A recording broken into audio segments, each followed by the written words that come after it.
नमस्कार दोस्तों, मेरा नाम सलीम अहमद है। आज मैं आपसे किसी राजनीति, किसी धर्म या किसी भी बहस की बात करने नहीं आया हूँ। आज मैं अपने ज़िंदगी के 30 सालों के संघर्ष की बात करने आया हूँ।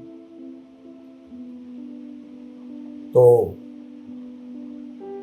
उम्मीद है सभी भाई, सभी दोस्त थोड़ा सा इसको गौर से सुनेंगे। ये सुनने लायक है। मैं एकदम से इतनी बात शायद याद ना रख पाता, इसलिए मैंने ये लिखी है और बीच बीच में मैं पढ़ के भी बोलूँगा, तो कुछ याद नहीं है। जैसे कि सबसे पहले तो मैं एक बात साफ कर देना चाहता हूँ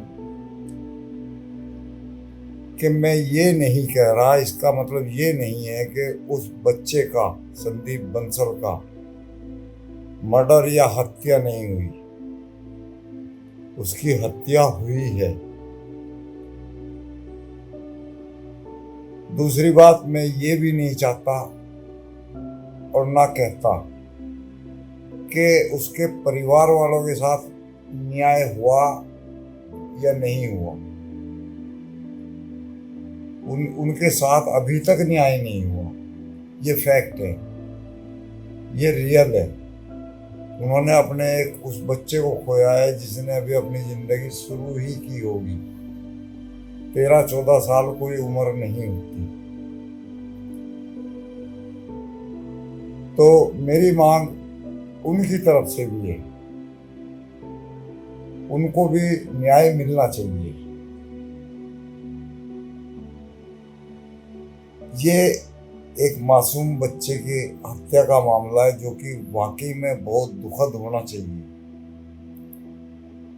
लेकिन इसको गलत तरीके से उछाला जा रहा है, गलत तरीके से पेश किया जा रहा है। झूठी जानकारियां एक दूसरे को परोसी जा रही है।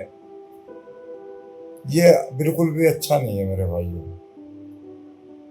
तो कृपया करके एक बार मेरी इस बात को पूरा सुनना। मैं क्या बोल रहा, मेरी बात में कहाँ तक सच्चाई लग रही है। कोई भी आप लोगों में से ऐसा अनजान या मूर्ख नहीं है जो 2 और 2 को 4 ना कर सके, जो बात को सुनने के बाद समझ ना सके, तर्कों को ना समझ सके। तो मेरी इस बात में कुछ तर्क है, उस पर सरकार पे भी हम ये अपील लगा रहे हैं, सुप्रीम कोर्ट के अंदर लगा रहे हैं। हम कोर्ट की पूरी इज्जत करते हैं, सम्मान करते हैं, उसके हर फैसले का सम्मान करते हैं,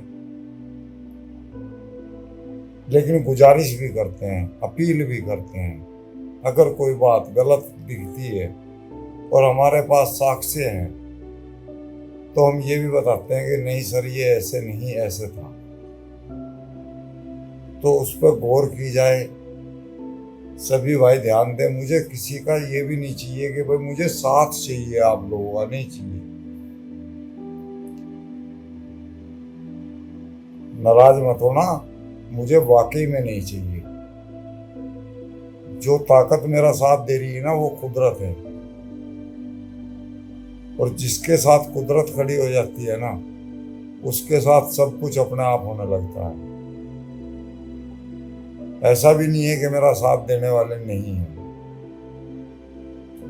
मैंने ऐसे ऐसे लोग देख लिए अपने साथ कि मुझे अपने आप पे नाज भी होने लगा। मुझे लगने लगा कि वाकई में मैं कुछ अच्छा कर रहा हूँ। पहले मुझे इतना नहीं लगता था। चलो, अब मैं बात को शुरू करना चाहता हूँ। मैं आप लोगों के सामने इस घटना का पूरा शुरुआत से अंत तक क्या इसमें कमियां आई है वो बताना चाह रहा हूँ। इस मामले की पूरी जानकारी पूरे देश के सामने आनी चाहिए। मैं पूछता हूँ कि क्या हर सबूत की निष्पक्ष जांच हुई है? नहीं हुई है। जजमेंट कॉपी में कहीं भी नहीं है। क्या हर सवाल का जवाब मिला? नहीं मिला। और क्या मुझे अपना पक्ष पूरी तरह रखने का अवसर मिला? वाकई में नहीं मिला। और जितना मिला है उसके लिए मेरे पास उतनी समझ नहीं थी, उस वक्त नहीं थी। आज बेशक है, उस वक्त तो बिल्कुल भी नहीं थी। दोस्तों, घटना के वक्त मैं मार्शल आर्ट और शारीरिक प्रशिक्षण का कार्य करता था। मैं शाओलिन कुंफू का कोच था।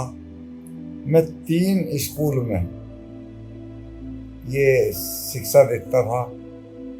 एक तो जाकिर हुसैन स्कूल के प्रांगण में, एक जीनत महल पब्लिक स्कूल उसके अंदर, एक रामजस सीनियर सेकेंडरी स्कूल उसके अंदर। और यहाँ तीनों जगह मेरी शिफ्ट 2 बजे से पहले ही पहले थी, यानी थी तो 1 बजे तक। कभी कभी कोई क्लास में देर हो जाती थी तो 1:30 और 2 तक भी चल जाती थी। 2 के बाद तो कभी हुई ही नहीं, क्योंकि 2 बजे तक जो चौकीदार होता है वो रिक्वेस्ट करने लगता था कि चलना है, तो फिर हम निकल जाते थे। लास्ट की क्लास मेरी थी।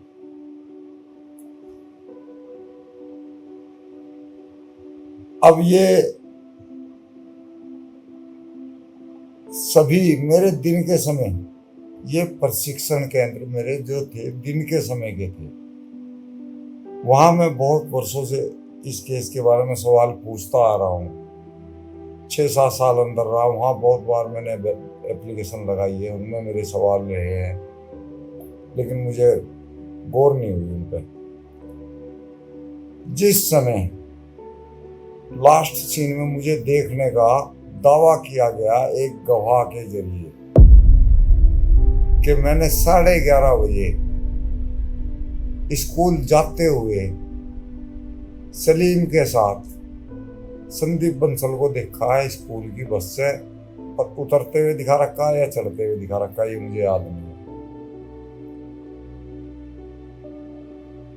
दोस्तों, मेरा स्कूल, मेरी क्लास 12 बजे स्टार्ट होती थी, 1 बजे खत्म होती थी। जिस स्कूल में संदीप बंसल पढ़ता था, संदीप बंसल को ये दिखाया जा रहा है कि वो रामजस स्कूल में पढ़ता था, जबकि वो कभी जिंदगी में रामजस स्कूल में एक कॉपी किताब लेके पढ़ने के लिए नहीं गया। वो मेरी कोचिंग के वक्त सिर्फ एक बार, जब मैंने सभी का समस्त प्रशिक्षण किया था, सभी स्टूडेंट्स का, तब एक दिन के लिए मेरे सारी क्लासों के स्टूडेंट आए थे। सिर्फ उसे एक दिन संदीप बंसल की रामजस स्कूल में एंट्री हुई, नहीं तो रामजस स्कूल से उसका कोई वास्ता नहीं था। वो जीनत महल पब्लिक स्कूल में ही पढ़ता था। वहीं पर 1 बजे तक लास्ट की क्लास मेरी थी, कोचिंग होती थी। 1 बजे वो छुट्टी करके अपने घर जाता था। करावल नगर तक जाने में उसको 1 घंटा लग जाता है। कभी टाइम पे मिल जाए बस, तो टाइम से ना मिले तो 2:30 भी बज सकते हैं। और मैं उस स्कूल से छुट्टी करके सीधा जैकेटों की फैक्ट्री में जैकेटों की सप्लाई के लिए चला जाता था। ये सभी रिकॉर्ड स्कूलों के अंदर मौजूद होते हैं कि उस दिन संदीप बंसल पूरी छुट्टी के बाद गया कि आधी छुट्टी में गया, वो इवनिंग शिफ्ट में पढ़ता था या मॉर्निंग शिफ्ट में पढ़ता था, वो रामजस में था या जीनत महल में था। अगर वो जीनत महल में था, मैं यहीं बरी हो रहा हूं। एक ही झूठ जो कि उसके परिवार वाले भी गलती से बोल रहे, जैसे मर्जी बोल रहे, लेकिन वो भी रामजस स्कूल की ही बोल रहे हैं। स्कूल का कोई गवाह नहीं है, स्कूल का कोई टीचर गवाह नहीं है, कोई प्रिंसिपल का बयान नहीं है, कोई वहाँ का रजिस्टर मेंटेन नहीं किया गया कि भाई किस दिन बच्चा स्कूल से किस टाइम गया। तो ये किया जा सकता है, अभी भी किया जा सकता है। उन स्कूलों के रिकॉर्ड सामने लाने चाहिए। वहां से बिल्कुल साफ पता लग जाएगा कि भाई 11:30 बजे इसको अगर कराउल नगर में देखा जा रहा है तो स्कूल के सर्टिफिकेट या रजिस्टर तो ये बोल रहे हैं कि ये यहाँ 1 बजे तक कोचिंग दे रहा है। अगर मैं 1 बजे तक वहाँ कोचिंग दे रहा हूँ और संदीप बंसल भी वहाँ 1 बजे तक है, तो 11:30 बजे हमें करावल नगर में इस गवाह ने कैसे देख लिया? बड़ी आसानी से पता लग सकता है, लेकिन कोशिश नहीं की गई क्योंकि मुझे वाकई में उस वक्त समझ नहीं थी। यदि उस दिन की वास्तविक टाइमिंग और रिकॉर्ड उपलब्ध है तो उनकी स्वतंत्र जांच होनी चाहिए। रजिस्टर आज भी मौजूद होंगे, उन्हें जरूर देखा जाना चाहिए। स्कूलों के सभी रिकॉर्ड सामने लाए जाने चाहिए। मैं सच से नहीं डरता, मुझे जरूरत नहीं है। मैं तो ये चाहता हूँ कि जैसे मर्जी आए, सच सामने आए। अगर उस सच में मैं संदिग्ध हालत में भी, छोड़िए मैंने किया है ऐसा गलत बुरा काम, वो बड़ी बात है, अगर मैं कहीं साजिश में भी शामिल दिख रहा हूँ ना, कि मैंने किसी के साथ साजिश की है कि भाई तुम ऐसे ऐसे इसके बच्चे का ऐसे कर देना, वहां से पैसे आ जाएंगे, अमीर परिवार का, कहीं भी अगर मैं जरा सा भी लिप्त हूँ तो मेरी मांग अपने लिए फांसी की है। बेशक फांसी का प्रावधान हो या ना हो, मांग मेरी यही है। मर्डर करना तो दूर की बात है, अगर मैं कहीं इसकी साजिश में भी शामिल पाया जाऊं तो भी मेरी अपने लिए यही मांग है। मुझे उस बच्चे का कातिल सामने चाहिए, लाना है, कोशिश करनी है। लाना ना लाना तो सरकार के काम है, उनके पास ही इतनी पावर है, मेरे पास तो कुछ भी नहीं है। मैं एक सवाल और बहुत बड़ा खड़ा करता हूं। वहां पर एक साइकिल का जिक्र किया जा रहा है कि मैं उस साइकिल पे उस बच्चे के शव को लाद कर किसी नाला या नहर में डाल के आया हूं। वो साइकिल कहाँ है? कौन सी साइकिल थी? किस तरीके से लादा, किस रस्सी से बांधा होगा, कैसे ले के आऊंगा? कुछ भी नहीं है, सिर्फ कहानी है, सबूत कुछ भी नहीं है। उस नहर से, नाले से मैं लाश बरामद करा रहा हूं। वहां पब्लिक के मकान हैं बहुत, दुनिया भर के, उसके बिल्कुल सामने ही, जहां यानी कि उनके सामने खड़े होकर लाश उतर रही है।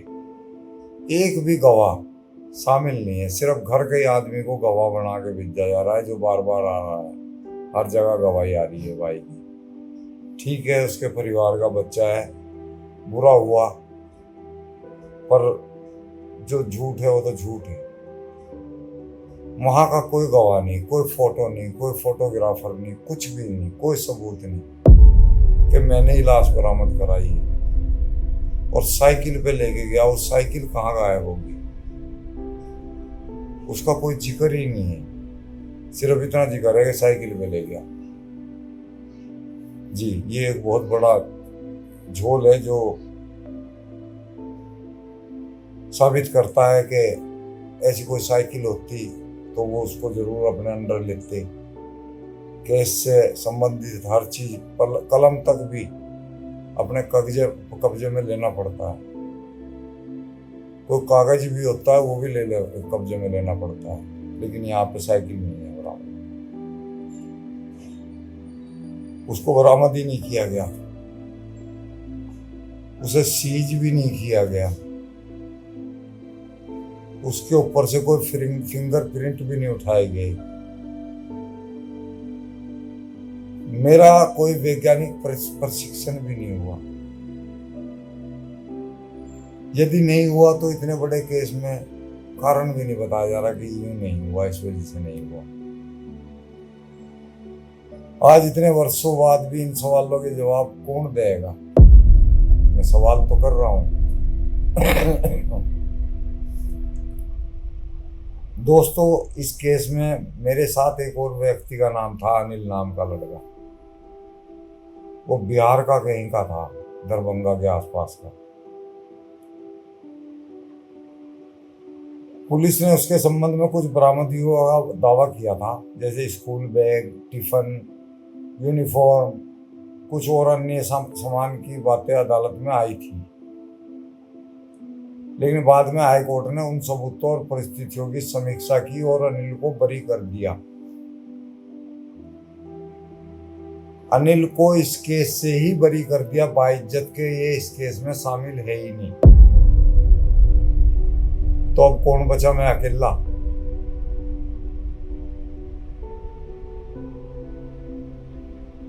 चलिए, यदि इसमें मेरा सवाल यही है कि मैं केवल इतना पूछना चाहता हूं, यदि अभियोजन की कहानी में हम दोनों एक ही घटना से जुड़े हुए बताए गए थे, तो क्या ये सवाल पूछना गलत है कि एक व्यक्ति बरी हो गया और दूसरा व्यक्ति आज भी अपनी कानूनी लड़ाई लड़ रहा है?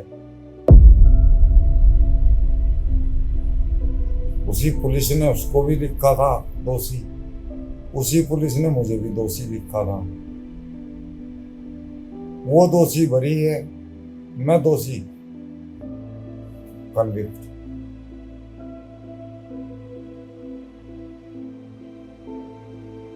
मैं ये नहीं कहता कि केवल इसी आधार पर मुझे कोई राहत मिल जानी चाहिए। मैं केवल ये कहता हूँ कि मुझे पूरे मामले को निष्पक्ष दृष्टि से दोबारा देखा जाना चाहिए। ये मेरा हक बनता है। मैं आज भी हर वैज्ञानिक जांच के लिए तैयार हूँ। यदि कानून अनुमति दे तो मेरा नार्को टेस्ट करा लीजिए, मेरा पॉलीग्राफ टेस्ट करा लीजिए, मेरा ब्रेन मैपिंग टेस्ट करा लीजिए। मैं रेडी हूँ, बिल्कुल तैयार हूँ। और ये प्रशिक्षण भारत में बहुत लोगों के ऊपर किए जाते हैं। मान्यता इनकी कितनी है ये मुझे नहीं पता, इसकी जानकारी मुझे नहीं है, लेकिन ऐसा हुआ है बहुत बार कि इनका प्रशिक्षण हुआ है। और यदि आवश्यक हो तो संबंधित अन्य व्यक्तियों का भी कराना चाहिए। मुझे किसी जांच से कोई भी डर नहीं है। मैं 30 साल से सच की मांग कर रहा हूँ। बीच में जब मुझे मौका मिलता है मैं कोशिश करता हूँ। 6.5 साल तो मैंने बहुत एप्लीकेशनें लगाई, मुझे ही पता मैं कितना जूझा हूँ। जो व्यक्ति सच से डरता है वो जांच की मांग कर ही नहीं सकता। मैं कर रहा हूँ। दोस्तों, मेरी जिंदगी बिल्कुल भी आसान नहीं रही। मैंने ऐसे बहुत दौर देखे हैं जहां मौत मेरे सामने खड़ी थी। मैं मौत से वापस आया हूँ। मैं कश्मीर से जिंदा वापस आया। कुछ समय पहले मुझ पर जानलेवा हमला हुआ था, उस हमले से भी बचा। आज भी जेल हो गई, कुछ राहत है तो अभी आप फिलहाल बाहर हूँ, लेकिन जूझ तो बहुत बुरी तरह से रहा हूँ। कई बार मैं सोचता हूँ कि शायद प्रकृति, शायद कुदरत, शायद ईश्वर मुझे अभी इसलिए जिंदा रखे हुए कि मैं अपनी कुछ बात देश के सामने रख सकूं, कोई कार्य कर सकूं। वो क्या कार्य है मुझे नहीं पता, लेकिन शायद कुदरत ऐसा कुछ चाहती हो।